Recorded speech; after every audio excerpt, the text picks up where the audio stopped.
Viewers, welcome back on my channel quick learning with ease. I hope आप सभी बहुत अच्छे होंगे और इंटरव्यू की प्रिपरेशन काफ़ी अच्छे से कर रहे होंगे। आज का जो हमारा वीडियो है वो टीचिंग लर्निंग मेथड्स के ऊपर होने वाला है। मैंने इंपॉर्टेंट यहाँ पे 5 मेथड्स लिए हैं जो कि काफ़ी ज़्यादा ट्रेंडिंग हैं और इनके बारे में आपको पता होना चाहिए। तो वीडियो को स्टार्ट कर देते हैं बिना देरी के।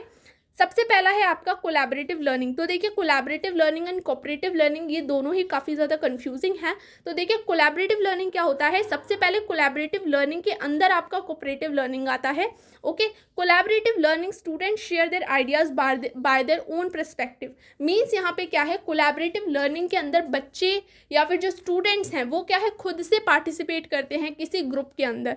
ठीक है, मैं आपको एग्जाम्पल के साथ भी बताऊंगी इसके बाद। ये स्टूडेंट ओरिएंटेड होता है, इनफॉर्मल होता है, वॉल्यूंटरी एक्टिव होता है for adult and mature students. अब ये बच्चों के लिए क्यों नहीं है, इसमें क्या है, मानिए बच्चों को एक ग्रुप बनाना है तो इसमें बच्चे ग्रुपिंग क्या है, ऐसा नहीं है कि यहाँ पे सिर्फ अगर वो ए सेक्शन के बच्चे हैं तो ए सेक्शन के बच्चों के साथ ही ग्रुप बनाना है। अगर उनका मन है दूसरे स्कूल के साथ बच्चों के संग ग्रुपिंग करें कि मैं एक बच्चा उस स्कूल का लूँगा, एक बच्चा उस स्कूल का लूँगा, एक मैं बी सेक्शन से लूँगा, ठीक है, तो उन्होंने क्या है इस तरह से अपना ग्रुप बना लिया। तो यहाँ पे क्या है, कोई भी ऐसा रूल नहीं है कि सिर्फ आपको ए सेक्शन के ही बच्चे लेने हैं। मीन्स यहाँ पे टीचर सेंटर्ड नहीं है। टीचर जैसे बना देता है ना कि तुम्हें ये ग्रुप ही बनाने हैं, यहाँ पे टीचर ग्रुप नहीं बनाता, यहाँ पे बच्चे खुद ग्रुप बनाते हैं। उन्हें किसी चीज़ पे डिस्कशन करना है तो बच्चे अपने मन से यहाँ पे ग्रुप बनाएंगे। तो ये क्या है, आपकी कोलैबोरेटिव लर्निंग। क्लास में क्या है, बच्चे का खुद मन है कि वो अपनी अपनी टीम में किसको रखना चाहता है या फिर खुद बच्चे किसकी टीम में जाना चाहते हैं।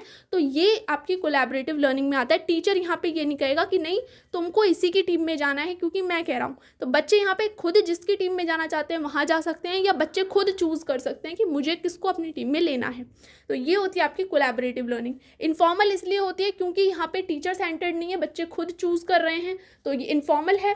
एडल्ट और मैच्योर स्टूडेंट्स के लिए इसीलिए है क्योंकि यहाँ पे क्या है, बच्चों में लड़ाई भी हो सकती है, बच्चे उतने मैच्योर नहीं होते। तो क्या है, कोलैबोरेटिव लर्निंग थोड़ी बड़े बच्चों के लिए होती है, लाइक 5th के बाद आप ले सकते हैं, लेकिन ज़्यादा छोटे बच्चों के लिए कोलैबोरेटिव लर्निंग अच्छी नहीं होती। नेक्स्ट अब हम बात कर लेते हैं कोऑपरेटिव लर्निंग की।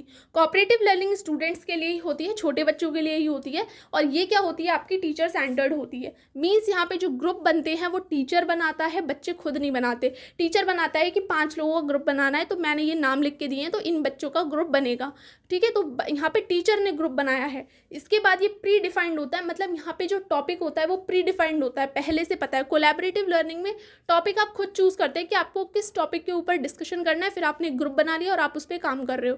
लेकिन कोऑपरेटिव लर्निंग में क्या है, टीचर ने आपको एक टॉपिक दिया है, ग्रुप बना दिया है कि आपको इस पे काम करना है तो आप उस पे काम करोगे। किड्स के लिए होता है, फॉर्मल इसलिए होता है क्योंकि ये क्या है, यहाँ पे टीचर सेंटर्ड है, इस वजह से फॉर्मल होता है। इस एग्जाम्पल से भी समझ सकते हैं। मानिए टीचर ने एक टॉपिक दे दिया पॉपुलेशन के ऊपर बच्चों को डिस्कशन करना है और एक राउंड टेबल में बैठा दिया है। अब ज़रूरी नहीं हर बच्चा यहाँ डिस्कशन में इंटरेस्टेड हो, लेकिन जब टीचर ने कहा है और ग्रुप बनाया है तो यहाँ पे बच्चे को डिस्कशन करना पड़ेगा। तो यहाँ पे क्या है, टॉपिक प्री डिफाइंड होता है, टीचर सेंटर्ड होता है, टीचर ने ग्रुप बनाया है, टीचर टॉपिक दे दिया है।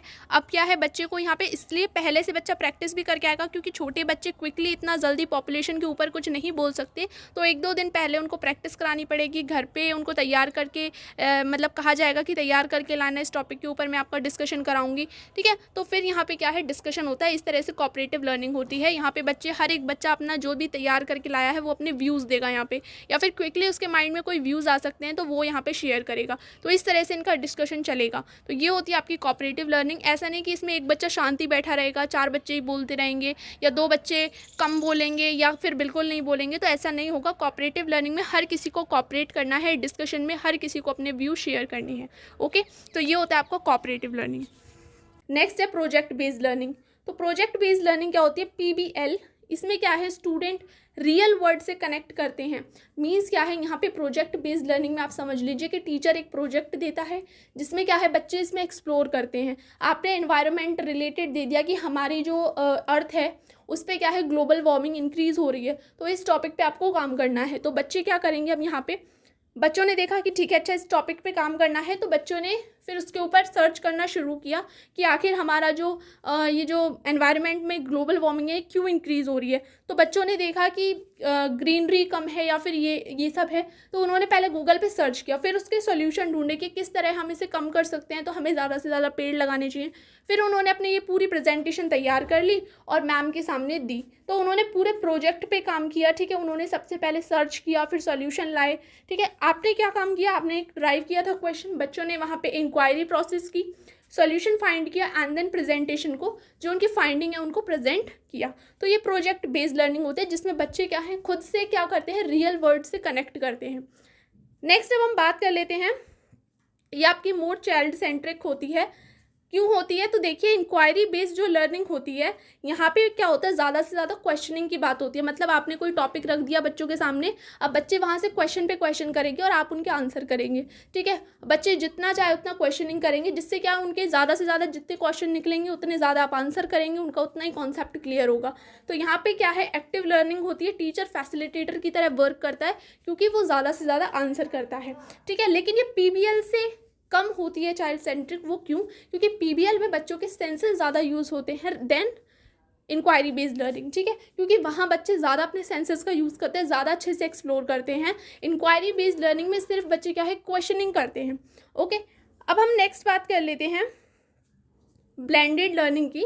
तो ब्लेंडेड लर्निंग सिंपल है आपकी कि आपने कोई ऑफलाइन क्लास ली, ऑफलाइन क्लास लेने के बाद आपने नोट्स प्रिपेयर किए और फिर उसके बाद आपने ऑनलाइन क्लास ली उसी टॉपिक की। तो ऑफलाइन और ऑनलाइन एक ही टॉपिक के ऊपर आपने जब क्लास ली तो ये ब्लेंडेड मोड में आ जाता है कि आपने पहले कॉपी पेन लेके मतलब बोर्ड पे पढ़ाई की, फिर आपने उसी टॉपिक को ऑनलाइन पढ़ लिया, ठीक है। तो ये ब्लेंडेड मोड के अंदर आता है। नेक्स्ट अब हम बात कर लेते हैं मॉन्टेसरी मेथड, जो कि काफ़ी ज़्यादा इंपॉर्टेंट है। ये बच्चों किंडरगार्टन और प्राइमरी स्कूल में ज़्यादा चलता है। यहाँ पे क्या है, सिंपल लर्निंग बाय प्ले होता है, चाइल्ड सेंट्रिक होता है, बच्चों के ओवरऑल डेवलपमेंट पे यहाँ पे फोकस किया जाता है और हैंड्स ऑन एक्सपीरियंस होते हैं बच्चों के, उस पर ज़्यादा फोकस किया जाता है कि बच्चों को उन चीज़ों से पढ़ाया जाए जिसको बच्चे छू सकें, मतलब कॉन्क्रीट ऑब्जेक्ट से। ओके, और बच्चों के लिए मतलब खेल खेल से पढ़ाना है, आप TLM यूज़ कर सकते हैं, ICT टूल्स यूज़ कर सकते हैं, किसी चीज़ का डेमोन्स्ट्रेशन कर सकते हैं, एक्टिविटीज़ करा सकते हैं। तो इस तरह से आप मॉन्टेसरी मेथड का यूज़ कर सकते हैं। तो ये आपका प्री प्राइमरी या फिर जो किंडरगार्टन स्टूडेंट्स हैं उनके लिए ज़्यादा अच्छा होता है, ना कि ज़्यादा बड़े स्टूडेंट्स के लिए। ओके, तो ये आपके 5 इंपॉर्टेंट टीचिंग लर्निंग मेथड्स थे। होप आपको क्लियर हो गए होंगे और वीडियो समझ आया होगा। एक बार आप PDF ज़रूर देख लीजिएगा और आपको अच्छे से क्लियर हो जाएगा, पढ़ लीजिएगा एक बार। ओके, और वीडियो अगर अच्छा लगा है तो चैनल को लाइक शेयर सब्सक्राइब ज़रूर कर दीजिएगा। फिर मिलते हैं एक नई वीडियो के साथ, जब तक के लिए थैंक्स।